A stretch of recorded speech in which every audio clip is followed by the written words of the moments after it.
The rain fell in a cold, relentless sheet, mingling with the silent tears tracing paths down Lily Anderson's cheeks. The funeral was over. The last handful of dirt had been tossed. She stood alone under a borrowed black umbrella, the scent of wet earth and lilies thick in the air, a funereal perfume that seemed to seep into her bones. Her father was gone.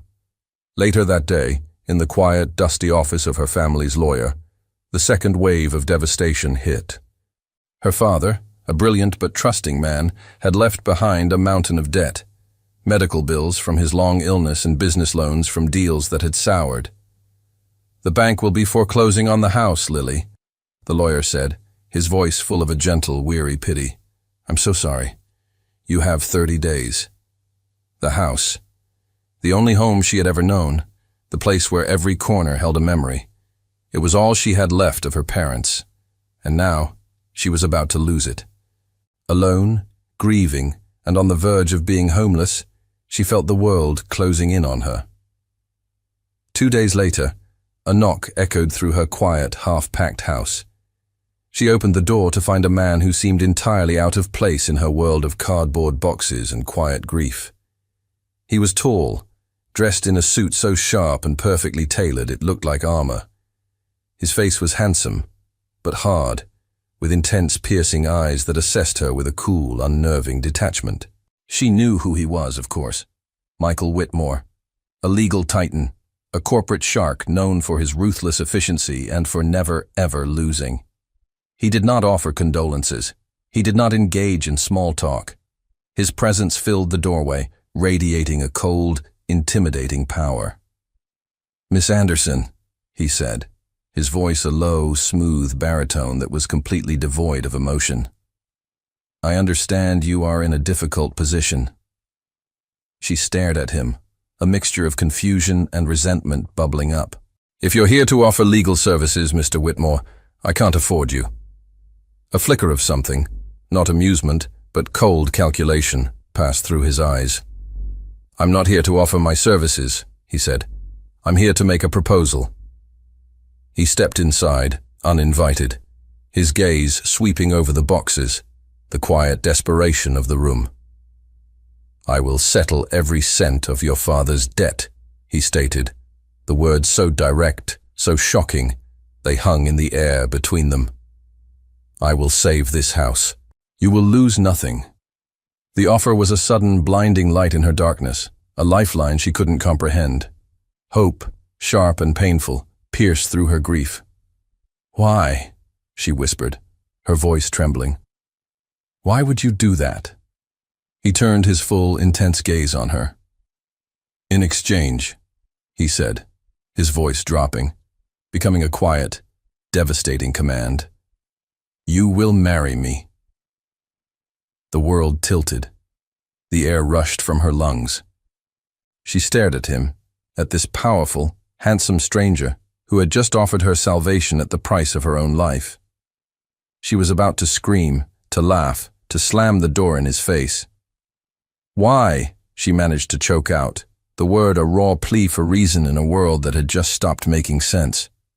He looked at her, his eyes as cold and impenetrable as a vault. "That," he said, "is not your concern." He paused, letting the silence stretch, letting her desperation build. "But there is one condition." The words hung in the air, a silent, suffocating weight. One condition. Lily stared at him, her mind reeling, her initial shock giving way to a defiant, protective anger. "What condition?" she asked, her voice sharp, suspicious. Michael didn't flinch. He remained a statue of cool, controlled power, his face unreadable. He began to outline the terms of their contract with the same detached precision he would use in a courtroom. "It will be a marriage in name only," he explained, his voice a low, even monotone. "A partnership for a period of 6 months. You will move into my penthouse. We will attend a handful of essential corporate and social events together. In public, we will present a united front. In private," he paused, his gaze sweeping over her, "we will live entirely separate lives." The contrast between the public performance and the private reality was a chasm. She would be his wife, but also a stranger under his roof. "And the condition?" she pressed, needing to know the final, terrible price of her salvation. He took a step closer, and the clean, sharp scent of his expensive aftershave, something woody, like cedar and cold air, filled her senses. It was a scent of power, of a world she didn't belong to. "The condition is this," he said, his voice dropping, becoming a quiet, intense whisper that was more intimidating than any shout. "There will be no emotional involvement, no sentiment, no romance." He paused, his eyes locking onto hers, the command absolute. "And above all, no intimacy. We are business partners, Miss Anderson. Nothing more. If you break this rule, if any emotional or physical line is crossed, our agreement is terminated, the debts will be reinstated. You will lose this house. You will lose everything." It was the most monstrous, inhuman, and diabolical clause she could have ever imagined. He wasn't just demanding a fake marriage. He was demanding a marriage devoid of all humanity, all warmth, all connection. He was demanding that she sell her life, but not her heart or her body. It was a prison of cold, hard rules. She looked at his handsome, unfeeling face and felt a wave of pure, unadulterated hatred. But then, the image of her father's face, the memory of his love for this house, the terror of being left with absolutely nothing, washed over her. She was trapped. She had no other move to make. With a tear of silent, bitter humiliation tracing a path down her cheek, she whispered the two words that would seal her fate. "I accept." Michael showed no emotion, no triumph, no satisfaction. He simply gave a curt, professional nod. He placed a thick, leather-bound folder on a stack of boxes. "The contract," he said. "My legal team has been thorough. Read it." He turned to leave. "My driver will be here to collect you tomorrow morning, at 9 o'clock. Be ready." He walked out the door without a backward glance, leaving her alone in the quiet, half-packed house, with the cold, heavy weight of the contract that would sell the next 6 months of her life to a man who demanded everything from her, except her heart. Lily arrived at Michael's penthouse at precisely 9 o'clock the next morning. The private elevator opened directly into a space that took her breath away.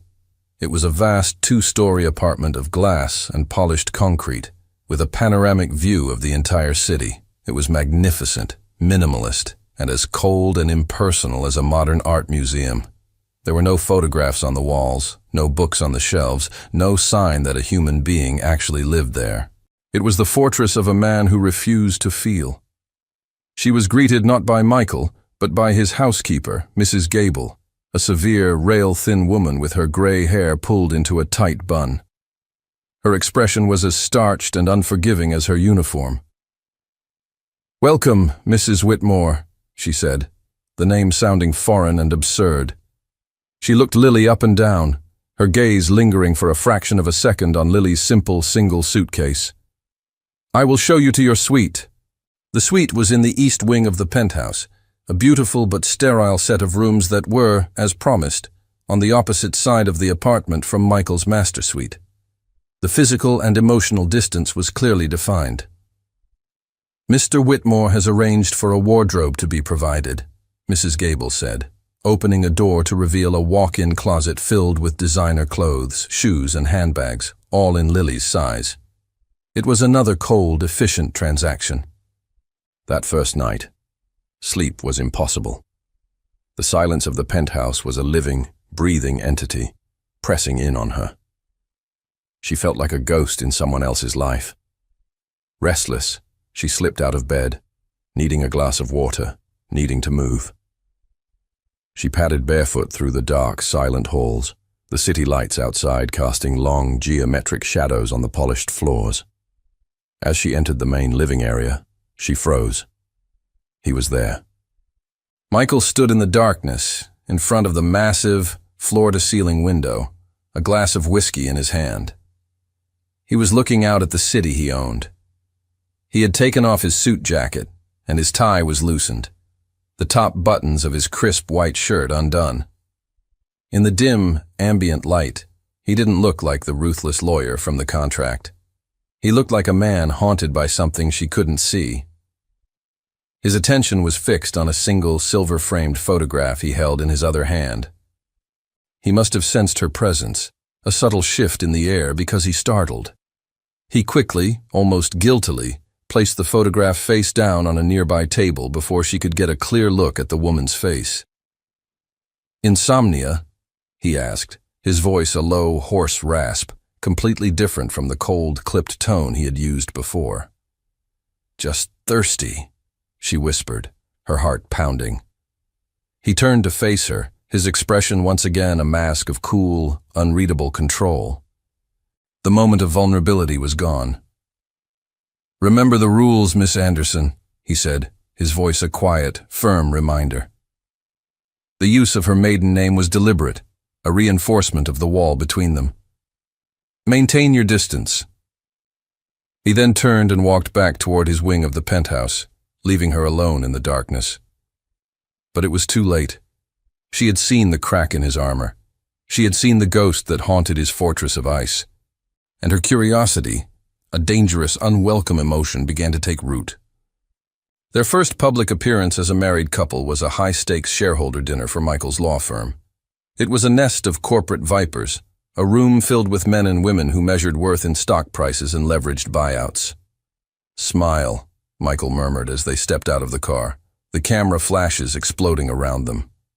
He placed a hand on the small of her back, the touch formal, cold as ice, but undeniably possessive. "You are now a Whitmore. Act like it." Lily played her part to perfection. Dressed in an elegant, understated gown provided by Michael's stylist, she was the picture of quiet grace and intelligence. She navigated the treacherous social waters with a skill that surprised even herself, her conversations polite, her smile unwavering. The true test came when Michael's mother, a formidable woman with eyes as sharp and cold as her son's, cornered Lily by the bar. "So, Mrs. Whitmore began, her voice a low, condescending purr as she looked Lily up and down. "You're the girl who saved the family home. A sentimental purchase, I suppose. My son has his charitable impulses." The insult was a perfectly aimed dart, designed to remind Lily of her place as a transaction. Before Lily could respond, another voice, slick with malice, joined the conversation. It was Connor Hale, Michael's biggest corporate rival. "Well, well, Whitmore," Hale sneered, appearing at Michael's side but directing his words at the women. "I see you've finally made an acquisition in the domestic market. Tell me," he said, turning his lecherous gaze on Lily, "what was the closing price on this one?" The crude public humiliation made the air crackle. Lily felt the blood drain from her face. Michael, who had been across the room, turned. He didn't rush. He didn't raise his voice. He moved with a silent, deadly calm, his presence cutting through the crowd. He stopped beside Lily, placing a protective hand on her arm. He didn't look at his mother. He looked directly at Connor Hale. "My wife," he said, his voice a lethal, quiet whisper that was somehow louder than any shout, "is worth more than your entire portfolio, Hale. I suggest you remember that." He then turned his gaze to his mother, his eyes chips of ice. "And as for my charitable impulses," he said, his voice dropping even lower, "I am simply protecting my most valuable asset." The double meaning was clear. He was playing his part, protecting the investment of their contract. But the raw, possessive fury in his eyes, the way his hand tightened almost imperceptibly on Lily's arm, that was not part of the deal. That was real. He leaned down to Lily, his lips brushing her ear. "Shall we go?" he murmured. He guided her away, leaving his stunned mother and a pale, defeated Connor Hale in their wake. In the silent ride back to the penthouse, Lily broke the silence. "Thank you," she whispered. He just nodded, his eyes fixed on the road ahead. "It was part of the agreement," he said coolly, "protecting the investment." But Lily had seen the truth. She had seen the way his hand had clenched on the steering wheel, the knuckles white. It wasn't about the investment. It was about her. And that realization was more confusing and more dangerous than any clause in their contract. A week later, their duties took them to a high-profile charity art auction. The Grand Hall was filled with the city's cultural elite, a world Lily had only ever dreamed of. As a former art history student, she felt a pang of longing as she moved past magnificent sculptures and breathtaking canvases. She forgot for a moment that she was playing a part. She became lost in the art, her eyes shining with a genuine passion that Michael, standing silently by her side, had never seen before. She stopped in front of a small, unassuming landscape painting by an emerging artist. It was a moody, atmospheric piece, a quiet storm captured on canvas. She was completely captivated. "It's beautiful," she whispered, more to herself than to him. As she was studying the brushwork, a young, handsome man with a charming smile approached her. "It's a wonderful piece, isn't it?" he said, his voice warm and engaging. "The artist has a fantastic sense of light." He introduced himself as James, a philanthropist and a member of the museum's junior board. They fell into an easy, animated conversation about art, their shared passion creating an instant, natural chemistry. They laughed at a shared opinion, their heads close together as they discussed the artist's technique. Michael watched from a few feet away. He stood perfectly still, a glass of champagne in his hand, his face an unreadable mask. But a muscle was feathering in his jaw, a tiny, telltale sign of a rising, irrational irritation. He watched the easy way James smiled at Lily, the way her face lit up as she talked, and he felt a cold, unfamiliar knot tighten in his gut. When the landscape painting came up for auction, James immediately raised his paddle. "A fine choice," he said to Lily with a wink. But then, from across the room, a new bidder emerged, an anonymous buyer, represented by one of the auction house's staff on the phone. The price began to climb. James would bid, and the anonymous buyer would instantly counter, driving the price higher and higher. The bidding war became the spectacle of the evening. James, caught up in the competition and clearly trying to impress Lily, kept raising his paddle. Finally, the anonymous buyer on the phone made a final, astronomical bid, a number so high it silenced the entire room. "Sold!" the auctioneer cried, his gavel falling with a sharp crack. James turned to Lily with a disappointed shrug. "Well, it seems someone wanted it more than I did." A few minutes later, an assistant from the auction house approached Michael, holding a beautifully wrapped package. "Your acquisition, Mr. Whitmore," the assistant said quietly. Lily stared at him, her eyes wide with disbelief. He was the anonymous buyer. "Why?" she whispered, completely stunned. "I don't like to lose," he replied, his voice cool, detached. But as James approached them to offer his congratulations, Michael stepped forward, placing a firm, possessive hand on the small of Lily's back.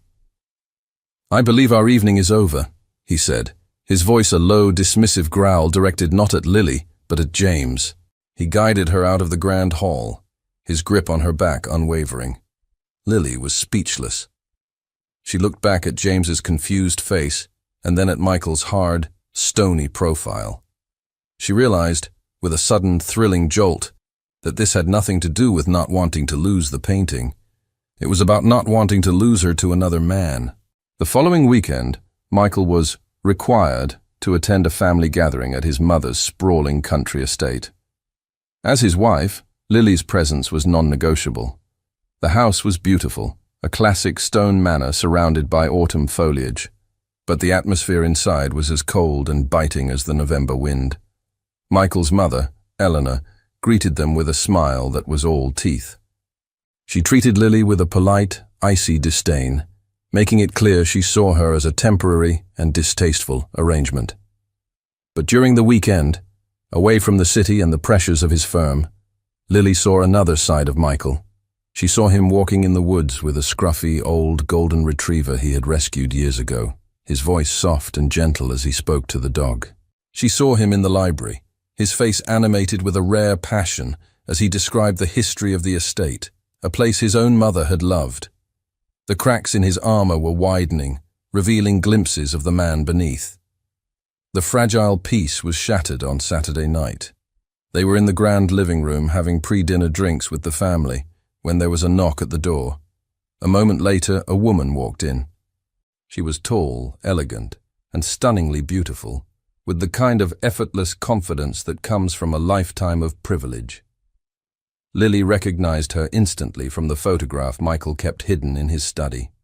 "Michael, darling," the woman exclaimed, her voice a melody of warm, familiar affection. "I heard you were in town, and I just had to stop by and say hello." It was Dr. Evelyn Carrington, Michael's ex-fiancée. She swept into the room, completely ignoring Lily's presence.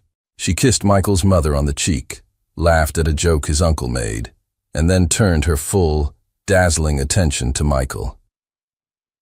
"It's been too long," she said, placing a familiar hand on his arm. "We must catch up."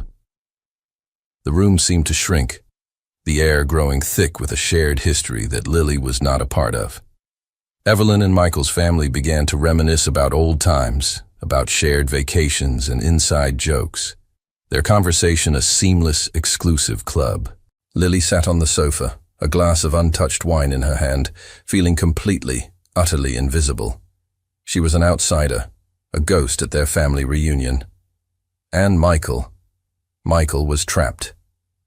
He stood stiffly beside Evelyn, caught between the woman from his past and the woman who was his complicated present. He would glance at Lily, a flicker of something, guilt, apology, in his eyes, but he did nothing. He didn't introduce her. He didn't include her. He just let her fade into the background. The pain was a sharp, physical ache in Lily's chest. It was one thing to be ignored by his mother. It was another thing entirely to be rendered invisible by him. She had told herself this was a business deal, that her heart was not involved. But seeing him with Evelyn, seeing the easy, familiar connection they shared, she was forced to confront a devastating truth. She had lied to herself. She had fallen in love with her cold, complicated, contractual husband. With a quiet grace she didn't feel, she stood up. The conversation faltered for a moment as all eyes turned to her. "Excuse me," she said, her voice a soft, steady whisper that belied the storm raging inside her. "I think I need some air." She turned and walked out of the room, out of the house, and into the cold, dark night, leaving Michael standing there, his face a mask of conflict and dawning, horrified realization. Lily walked blindly into the manicured gardens, the cold night air a welcome shock against her heated skin. She didn't know where she was going. She just knew she had to get away. The laughter from the house, the sound of their shared history, felt like a physical blow. A light drizzle began to fall, cold and persistent, but she barely noticed. The pain of seeing Michael with Evelyn, of realizing her own foolishness in falling for him, was a storm inside her that drowned out everything else. The tears she had been holding back finally came, hot and silent, mingling with the cold rain on her cheeks. She heard footsteps on the gravel path behind her. Lily. It was Michael. He stood a few feet away, his suit jacket now soaked, his hair plastered to his forehead. He looked as miserable as she felt. "What are you doing out here?" he asked, his voice rough. "You'll get sick." "What does it matter?" she retorted, her voice choked with a pain she could no longer hide. "I'm just part of a contract, aren't I? Your debt to be paid." The word debt hit him like a physical blow. He flinched, his face paling. "Who told you that?" he asked, his voice a low, dangerous whisper. "No one had to," she cried, finally turning to face him, the rain plastering her dress to her skin. "I'm not stupid, Michael. I know this has something to do with my father. This whole charade, this marriage, it's all because you feel like you owe him something, isn't it? Now tell me the truth." Pressed, cornered, and seeing the raw, genuine pain in her eyes, he he finally broke. He couldn't tell her the whole truth, the truth about the scandal that could still ruin her family's name. But he couldn't lie to her anymore. Yes, he confessed, the word a ragged admission in the pouring rain. Your father. He made me promise. He made me promise I would take care of you. The confession, though she had suspected it, was devastating. It confirmed her worst fears. She wasn't a partner. She wasn't even a business asset. She was an obligation, a burden, a promise he was fulfilling against his will. So that's all I am to you, she whispered, her heart shattering into a million pieces. A promise? A duty you're begrudgingly fulfilling? Before he could explain, before he could tell her the why, she pushed him away. I don't want your charity, she screamed, her voice raw with heartbreak. I don't want your protection. I want to go home. She turned and ran, stumbling blindly through the rain, away from him, away from the house, away from the man who had just confirmed that their entire relationship was built on a foundation of pity and obligation. He watched her go, his hands clenched into fists at his sides, torn between the need to run after her and the promise he had made to her father, a promise that had just destroyed the one real thing in his life. Michael didn't hesitate. He ran after her.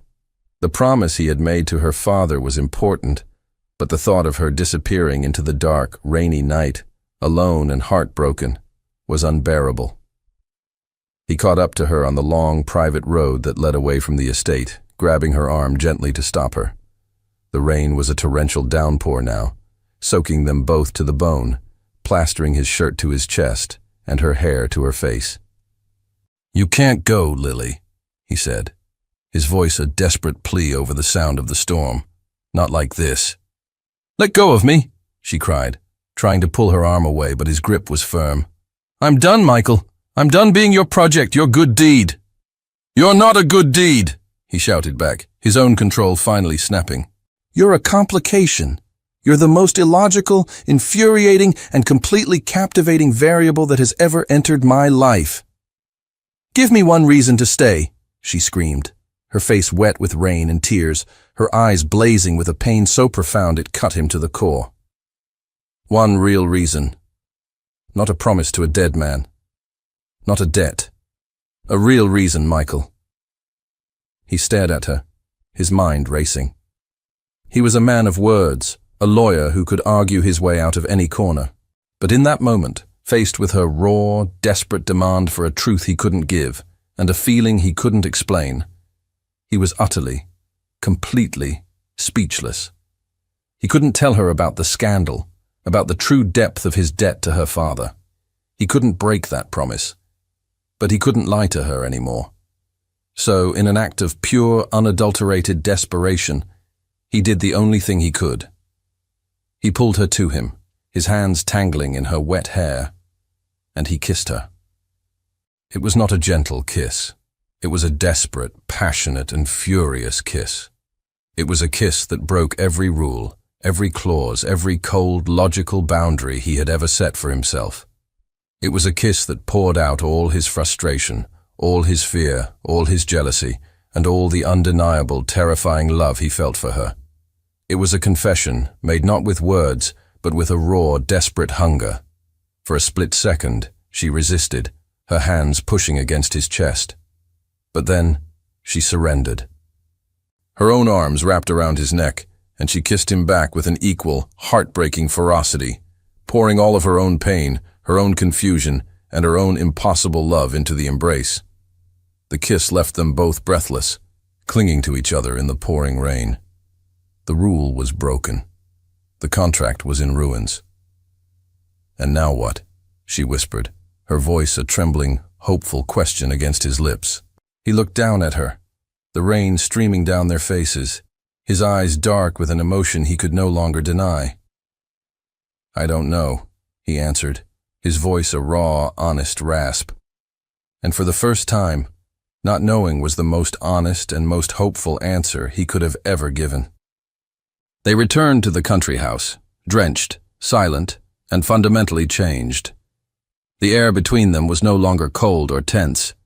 It was charged with the electric, terrifying energy of a truth that had finally been unleashed. Evelyn and Michael's mother were waiting in the grand foyer, their faces masks of disapproval. They saw the way Michael and Lily entered together, their clothes soaked, their eyes locked on each other, and they knew, instantly, that something had shifted. The game had changed. The next morning, Michael, with a calm and quiet finality, asked Evelyn to leave. "Things have changed, Evelyn," was all he said. She left in a fury of wounded pride. His mother was next. "You're choosing her?" she demanded, her voice incredulous. "A girl with no name, no connections, over your family's reputation? Have you gone mad?" "Perhaps," Michael replied, his voice steady. "But for the first time in a long time, I feel sane." But it was Lily who made the final move. Later that day, she found Michael in the library. He looked lost, as if he had just set fire to his own world and wasn't sure what to do next. "I'm leaving, Michael," she said, her voice quiet but firm. Panic flashed in his eyes. "No, Lily, wait. We can figure this out. I chose you." "No," she corrected gently. "You broke a rule in a moment of desperation. That's not a choice. It's a reaction." She took a deep breath, taking control of the situation, of her own life, for the first time. "Our contract is broken. The terms are void. I'm going home." She saw the devastation on his face, and her heart ached, but she held her ground. "You need to figure out what you really want, Michael. Not what you feel in a rainstorm, not what you feel when you're jealous. You need to figure out if you want me, or if you just don't want to be alone." She turned to leave, but paused at the door.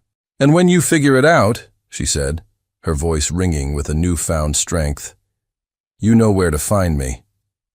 She walked out, leaving him standing alone in the silent library. She had taken the power back. The choice was no longer his to make by default. It was hers to accept, but only if he was willing to fight for it for real.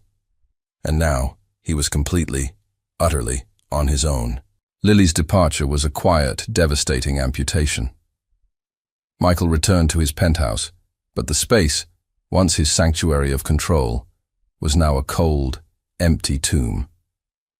Her absence was a physical presence, a constant aching reminder of what he had lost. He tried to work, but his focus was gone. He would find himself staring at the empty chair in his study, remembering the way she had looked at him with such fierce intelligence. He would walk past the music room and almost hear the echo of a melody she had played. He realized, with a clarity that was both painful and liberating, that she was right. He had kissed her out of desperation, out of a chaotic storm of emotions he couldn't control. But what did he feel now, in the quiet, lonely aftermath? He loved her. It wasn't a complicated, tortured feeling like his memories of Evelyn. It wasn't a duty or an obligation. It was a simple, profound, and terrifying truth. He loved her intelligence, her strength, her quiet dignity. He loved the way she challenged him, the way she saw through his armor. He was a better man when he was with her, and he had let her walk away. He knew he couldn't go to her with just words. She didn't trust his words, and he couldn't blame her. He needed to offer her the one thing he had held back, the one thing that was at the very heart of their entire arrangement, the full truth. He went to his safe and pulled out a sealed, yellowed envelope. It was a letter his own father had written to him years ago, a letter he had been instructed to open only in a dire emergency. He knew instinctively that this was that emergency. His hands trembled as he opened it. Inside was not a legal document, but a handwritten confession from Lily's father, addressed to Michael's father, dated just weeks after the scandal that had almost ruined Michael's career. He read the letter, and the final, missing pieces of the puzzle slammed into place with devastating force. The scandal had been a setup. A rival firm, led by Connor Hale, had framed Michael for insider trading. The evidence was damning, and Michael's career was on the verge of being destroyed. Lily's father, who was Michael's mentor, and one of the few honorable men on the board, had discovered the truth. But Hale had leverage over him, threatening to expose a minor, unrelated mistake from William's past that would have ruined him and his family. William Anderson had made a choice. He had sacrificed his own reputation to save Michael's. He had taken the fall for the scandal, quietly resigning from the board in disgrace, his name tarnished, on the condition that Hale would drop the charges against Michael and destroy the evidence. And he had made Michael's father swear one thing, that Michael would never know the truth, so he would never feel the weight of that debt, and that if anything ever happened to him, they would ensure his daughter, Lily, was taken care of. Michael sank into his chair, the letter clutched in his hand. His entire life, his entire career, had been built on the foundation of a sacrifice he never knew had been made. His debt to Lily's father wasn't just about gratitude. It was about honor. Her father had given him back his future, and now he finally understood. He couldn't just offer Lily a life of comfort. He had to give her back the one thing her father had lost in saving him: his honor. Armed with the truth, Michael knew what he had to do. But first, he had to see Lily. He drove to her small, quiet house, the house he had saved, the house that now felt like a world away. He found her in the garden, tending to her mother's old rose bushes. She looked up as he approached, her expression guarded, wary. He didn't make excuses. He didn't plead. He simply handed her the letter. "I think you deserve to know the real reason," he said quietly. She read the letter, her eyes widening with every line. She saw the truth of her father's sacrifice, the depth of his honor, the real reason for Michael's debt. The story was so much bigger, so much more profound than she had ever imagined. When she finished, tears were streaming down her face. She looked up at him, her heart a tangled mess of grief for her father's hidden sacrifice and a new, overwhelming love for the man who had carried this burden in secret. "I need time, Michael," she whispered, her voice choked with emotion. "I need to think." He nodded, his own eyes full of a painful understanding. "I know," he said. "Take all the time you need." He turned to leave, giving her the space she had asked for. The next few days were agony for Michael. He had laid his entire soul bare, and now he could only wait. Meanwhile, Lily was at a crossroads. She understood his motivations, the honor that had driven him. But she was also hurt by the years of secrets, by the cold, clinical contract that had been born from them. It was then that Connor Hale, seeing Michael's public vulnerability and sensing an opportunity, made his move. He approached Lily through a mutual acquaintance, offering her help. "Michael Whitmore has a history of using people," Hale said to her over coffee, his voice dripping with false sympathy. "He used you. He used your father."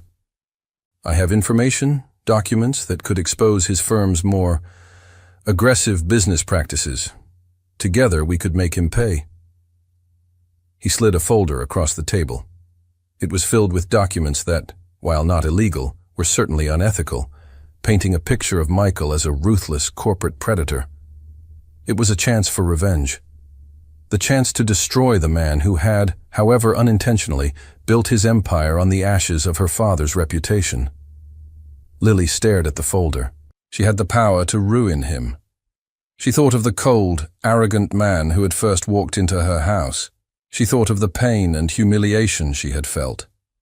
But then, she thought of the man who had sat with her in the dark conservatory, the man who had been jealous at an art auction, the man who had kissed her in the rain, the man who had just, finally, shown her the truth. She looked up at Connor Hale, her eyes clear and cold. "No," she said. She stood up, leaving the folder on the table. "My father was an honorable man," she said, her voice ringing with a strength she hadn't felt in years. "And he believed in Michael Whitmore, and so do I." She walked out of the cafe, leaving a stunned Connor Hale behind. She had made her choice. She was not a victim seeking revenge. She was a partner, and she was about to go to war for the man she loved. Lily didn't just walk away from Connor Hale's offer. She ran toward a solution. She didn't go home. She didn't call a friend. She took a taxi straight back to the one place that now felt like the center of her universe, Michael's penthouse. She arrived unannounced, using the key he had given her. He was in his study, staring out the window, looking like a king who had lost his kingdom. He turned as she entered, his face a mask of weary surprise. "I'm not here to give you an answer about us," she said, her voice firm as she walked past him into the vast living room. "I'm here because we have a problem." She laid the folder on his coffee table. "Connor Hale is trying to destroy you," she stated, her voice ringing with a new, fierce energy. "And he tried to use me to do it." Michael looked from the folder to her face, a slow, dawning understanding in his eyes.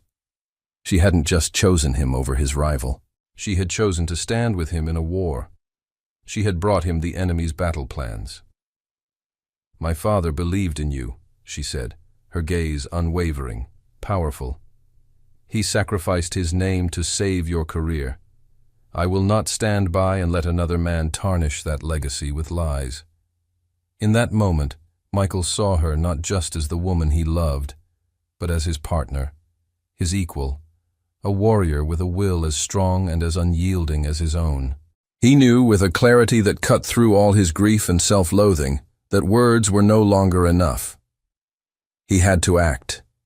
He had to prove, not just to her, but to the world, that he was worthy of her father's sacrifice and her loyalty. The next day, he called an emergency press conference. The news sent the financial world into a frenzy. The room was packed with reporters, camera crews, and industry analysts, all of them hungry for a statement, expecting him to announce his resignation, or, at the very least, the end of his scandalous marriage to save his company. He walked to the podium, a picture of calm, controlled power. He looked out at the sea of faces, the flashing lights, the digital recorders held up like weapons. He took a deep breath. "I've called you here today," he began, his voice clear and commanding, silencing the room instantly, "to right a wrong that has stood for over a decade." He didn't speak of stock prices or market shares. In front of the entire world, he told a story. He told them about a brilliant, honorable man named William Anderson, his mentor, a man of integrity in a world that had none. He told them about the corporate sabotage that had threatened to destroy his own career years ago. And then, his voice cracking with an emotion he no longer tried to hide, he told them how William had sacrificed his own reputation, taking the fall in secret to save a young, promising lawyer he believed in. He didn't just tell them, he showed them. On the massive screen behind him, he projected copies of the documents from his father's letter, irrefutable proof of William Anderson's innocence and the conspiracy that had ruined him. He cleared his name, not in a quiet legal filing, but in the court of public opinion, with the entire world as his witness. He then turned his attention to the present. "The man behind that original conspiracy, Connor Hale," he announced, his voice turning to ice, "is once again attempting to manipulate the market and destroy my company by attacking the character of the people I love. But this time," he said, his gaze finding a specific camera lens, as if he were speaking directly to Hale, "he will not succeed. The evidence of his past and present crimes has been turned over to the authorities." He paused, letting the weight of his words sink in. He had just declared war on one of the most powerful men in the city. He finished his speech by looking directly into the main camera, his expression softening, his voice becoming personal, vulnerable. He knew Lily was watching. "I have spent years trying to repay a debt of honor in secret," he said, his voice thick with emotion. "I built my life on rules and control to protect myself from a world I saw as corrupt. But I have learned from a woman of incredible strength and integrity that some truths must be brought into the light, that the greatest strength is not in building walls, but in having the courage to be vulnerable." He took a deep breath, his heart in his eyes. "My greatest honor is not in my business successes. It is in trying to be a man worthy of the legacy of William Anderson and of the love of his daughter." He had not only cleared her father's name, he had not only destroyed his enemy, He had laid his own heart, his own failures, and his own love bare for the entire world to see. He had risked everything, not for a business deal, but for honor, for her. The press conference sent shockwaves through the city. The story was explosive. The public redemption of William Anderson's name, the exposure of Connor Hale's long-buried crimes, and the stunning, vulnerable declaration of Michael Whitmore's love and loyalty. Lily watched it all from the small living room of her father's house, her hand pressed to her mouth, tears streaming down her face. He had done it. He had risked everything. He had torn down the walls of his own carefully constructed world, not with anger or arrogance, but with the quiet, devastating power of the truth. He had done it to honor her father. He had done it for her. That evening, as dusk settled over the quiet neighborhood, a familiar black car pulled up to the curb. Michael got out. He didn't walk to the door with the confidence of a CEO or the authority of a lawyer. He walked with the hesitant, uncertain steps of a man who had laid his entire soul bare and was now waiting for the verdict. He didn't knock. He simply stood on her doorstep, waiting, giving her the power to open the door or to leave it closed forever. She opened it. They stood in silence for a long moment, the space between them filled with a universe of unspoken words. He looked tired, the strain of the past few days etched on his face, but the cold, hard mask he used to wear was gone, replaced by an open, raw vulnerability. "That was the bravest thing I've ever seen," she whispered finally, her voice thick with emotion. "It was the only thing that mattered," he replied, his own voice raw. Righting that wrong, honoring him. He looked at her, his eyes full of a painful sincerity. "And hoping, just hoping, that I could prove to you that I could be a man worthy of his sacrifice." She stepped aside, opening the door wider. "Come in, Michael." They didn't sit in the formal living room. She led him to the small, cozy den at the back of the house, the room where her father used to read for hours. They sat in two old, comfortable armchairs, a small table between them, the ghosts of their past, finally, truly, laid to rest. They talked for hours. It was not the tense, strategic conversation of their contract or the desperate, emotional pleas of their last encounters. It was a quiet, honest, and sometimes painful unraveling of two lives that had been secretly intertwined for years. He told her about the guilt he had carried, the feeling of living a life that had been bought at the price of her father's honor. "Every success I had felt tainted," he confessed, his gaze fixed on his hands. "It felt like it belonged to him, not to me. And I couldn't even say his name. I couldn't thank him." She, in turn, told him about her own quiet grief, about the years spent wondering what had really happened, about the anger she had felt toward a world that had seemed so unjust. "I spent so long hating you," she admitted, a sad smile on her lips. "It was easier to hate the man who took everything than to face the fact that everything was just gone." "I did take everything," he said, his voice full of self-loathing. "I took your home, your life, your freedom. I put you in a cage and called it a contract." "No," she said, leaning forward, her voice firm. "You gave me a chance to fight back. You gave me the tools. You were just too blind to see that I was never going to be a pawn in your game." He looked up at her, a flicker of his old admiring smile returning. "You were always 10 steps ahead of me, weren't you?" "Always," she confirmed, her own smile matching his. The conversation shifted, becoming softer, more personal. They talked about their dreams, the ones they had confessed in hushed tones in his cold mansion. Her dream of studying art, his dream of building something that healed instead of just conquered. Finally, a comfortable, profound silence settled between them.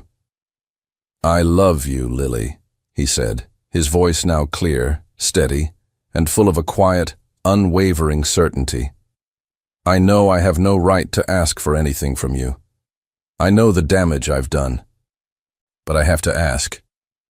He reached into his jacket pocket and pulled out a small velvet box. Her heart stopped. But he didn't open it. Instead, he placed it on the table between them and pulled out something else. A single, antique-looking key. "This is the key to this house," he said softly. "The deed is cleared. It's yours. Completely. No strings, no contracts, no debts. It's your home." He pushed the key across the table toward her. "And this," he said, tapping the velvet box, "is a question. Not a demand, not a condition." He looked at her, his entire soul in his eyes. "I want you to have your freedom, Lily. The freedom to choose. But I hope, more than I have ever hoped for anything, that you will choose to let me be a part of your life. Not because of a promise, not because of a debt, but because you want to." He stood up, his movements slow, deliberate. "The choice is yours, completely." He turned to leave, to give her the space, the freedom he had just promised. "Michael, wait," she said, her voice stopping him at the door. He turned, his face a mask of hopeful, terrified anticipation. She looked at the key to her past, then at the velvet box that held a possible future. "I don't want you to move into my life," she said, and she saw the hope in his eyes begin to fade. A slow, brilliant smile spread across her face. "I want you to build a new one, with me." She stood up, walked over to him, and took his hand, lacing her fingers with his.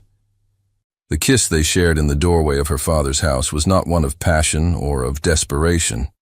It was a kiss of homecoming, a kiss of a new beginning. The weeks following their reconciliation were a quiet, deliberate reconstruction of a love that had been built on a flawed foundation. They didn't rush back into the whirlwind of their old lives. Instead, they took their time, building something new, something real, brick by brick. Michael, true to his word, gave Lily her space.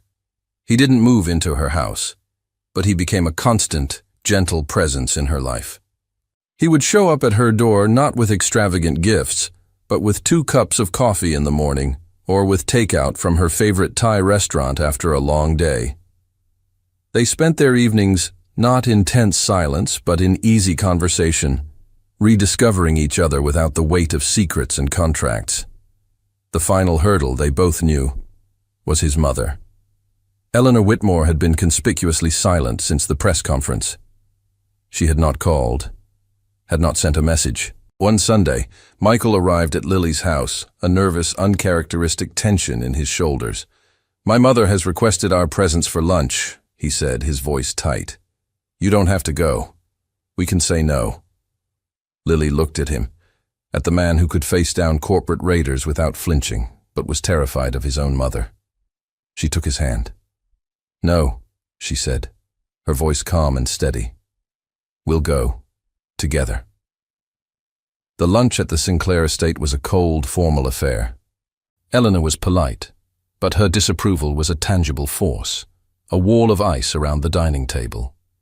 She spoke of business, of society events, of everything except the woman sitting at her table. After the meal, as they were having coffee in the drawing room, Lily decided she had had enough of the silent war. "Mrs. Whitmore," she began, her voice clear and respectful, causing both Michael and his mother to look at her in surprise. "I know that I am not the woman you would have chosen for your son." Eleanor raised a perfectly sculpted eyebrow. "That is an understatement, my dear." "And I know," Lily continued, her gaze unwavering, "that our story began in a way that was unconventional and even wrong. But I need you to know one thing. I love your son. I love the man he is and the man he is trying to become. And he makes me happy. Truly happy." She paused, letting her words settle in the quiet room. "I'm not asking for your approval. That is something I must earn. I am simply asking you to see the happiness of your own son. Isn't that, in the end, all that matters?" Eleanor stared at her for a long, silent moment. She looked at her son, at the way he was looking at Lily, his expression full of a love and an admiration she had never seen in him before. She saw not a cold, calculating CEO, but a man who was, for the first time, truly, completely alive. The ice in the matriarch's eyes began to thaw. A slow, reluctant smile touched her lips. She reached across the table and picked up a small, ornate box from the mantelpiece. She opened it and took out a pair of beautiful, antique sapphire earrings. "These belong to Michael's grandmother," Eleanor said, her voice softer now, the hard edge gone. She held them out to Lily. "She was also a woman who fought for what she wanted. She would have liked you." She placed the earrings in Lily's hand. "Welcome to the family, my dear." The blessing, so hard-won, was a profound, healing moment. Later that week, Michael surprised Lily with another proposal. He took her to a large, empty, light-filled loft space in the city's arts district. "What is this place?" she asked, looking around at the vast, open room. "It's our new headquarters," he said, a proud smile on his face. He handed her a leather-bound portfolio. Inside, it was not a contract, but a detailed business plan. "The Anderson Whitmore Foundation," she read from the cover page. "I've been thinking," he said, his voice full of a new shared excitement, "about what you said, about building something that heals. This foundation will be dedicated to funding arts education programs in underprivileged schools. It will provide scholarships for young, struggling artists. It will be a legacy in your father's name, using my resources and your passion." He looked at her, his eyes shining. "I don't want to be your boss, Lily, and I don't want to be just your husband. I want to be your partner in everything." She looked at him, at this incredible man who was offering her not just his heart, but a shared purpose, a shared dream. She was not just marrying into his world, they were building a new one together. "I think," she said, a brilliant, happy smile on her face, "that's the best proposal I've ever heard." The day of their real wedding was nothing like the cold, transactional affair in the judge's chambers. It was a small, intimate ceremony held in the backyard of the house that had once been her father's, the very home Michael had saved for her. The garden, which she had spent the last year lovingly restoring, was in full bloom, the air filled with the sweet, familiar scent of her mother's favorite roses. There were no reporters, no business associates. The guests were a small, tightly knit group, Lily's closest friends, Michael's mother Eleanor, looking genuinely happy, and a handful of board members from the new Anderson Whitmore Foundation. Lily didn't wear a designer gown. She wore a simple, elegant dress of her own design, one that was both modern and timeless. As she walked down the grassy aisle on the arm of a close family friend, her eyes were fixed on one person. Michael stood under a simple archway of white roses, and the sight of him made her heart ache with a love so profound it was almost painful. He was not the cold, armored CEO she had first met. He was just Michael, his face open, his eyes shining with an adoration that was meant only for her. They had written their own vows, promises that held the weight of their entire complicated journey. "Lily," he began, his voice thick with an emotion he no longer tried to hide, as he took her hands in his. "The first time I met you, I saw you as a solution to a problem, a means to an end. I have never been more wrong in my entire life." He squeezed her hands. "You were not the solution. You were the truth. You taught me that a life built on control is a prison, and that true strength isn't in avoiding pain, but in having the courage to feel, to love, to risk everything for what truly matters. I promise to spend every day of my life honoring the sacrifice your father made, and trying to be a man worthy of the incredible love you have shown me. I love you." When it was her turn, Lily looked into the eyes of the man who had seen her at her lowest and had chosen to lift her up. "Michael," she said, her voice clear and steady, filled with a quiet, joyful certainty. "I met you when my world was falling apart, and I saw you as the man who had caused it, the enemy. But you were not the storm. You were the shelter. You taught me that my past does not have to define my future, and that the greatest strength is in learning to trust again. You saw me when I felt invisible, and you gave me back my voice. I promise to always see the man behind the armor, to be your partner in building a life of purpose, and to never, ever give up on you. When they were pronounced husband and wife, the kiss they shared was a quiet, profound testament to their journey. It was a kiss of healing, of partnership, of a love that had been forged in the fires of lies and had emerged stronger, purer, and unbreakable. Later, during the small, intimate reception in the garden, as the sun began to set and lanterns cast a warm, golden glow over the happy guests, Michael pulled her aside. "I have a wedding gift for you," he said, a familiar, mischievous glint in his eye. He led her to a small, quiet corner of the garden. On an easel, draped in a silk cloth, was a painting. He gently pulled the cloth away. It was the small, moody landscape painting from the art auction, the one she had fallen in love with, the one he had bought out of jealousy. "I didn't buy it because I didn't want to lose to James," he confessed, his voice a low, soft murmur. "I bought it because it was the first time I ever saw your eyes truly light up.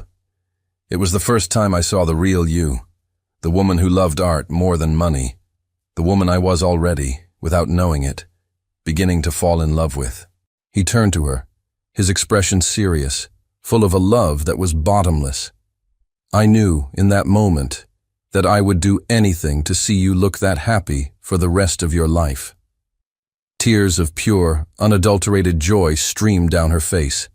It was the most romantic, most meaningful gift he could have ever given her. It was a symbol of their entire story, a journey that had started with a transaction and had ended with a masterpiece. "Our 6-month contract is over," she teased gently through her happy tears. "Yes," he whispered, pulling her into his arms and kissing her softly under the twilight sky. "Now the lifetime contract begins, and the only condition," he murmured against her lips, "is that you never ever leave me." "Deal," she whispered back, and they sealed their final, most important agreement with a kiss that promised forever.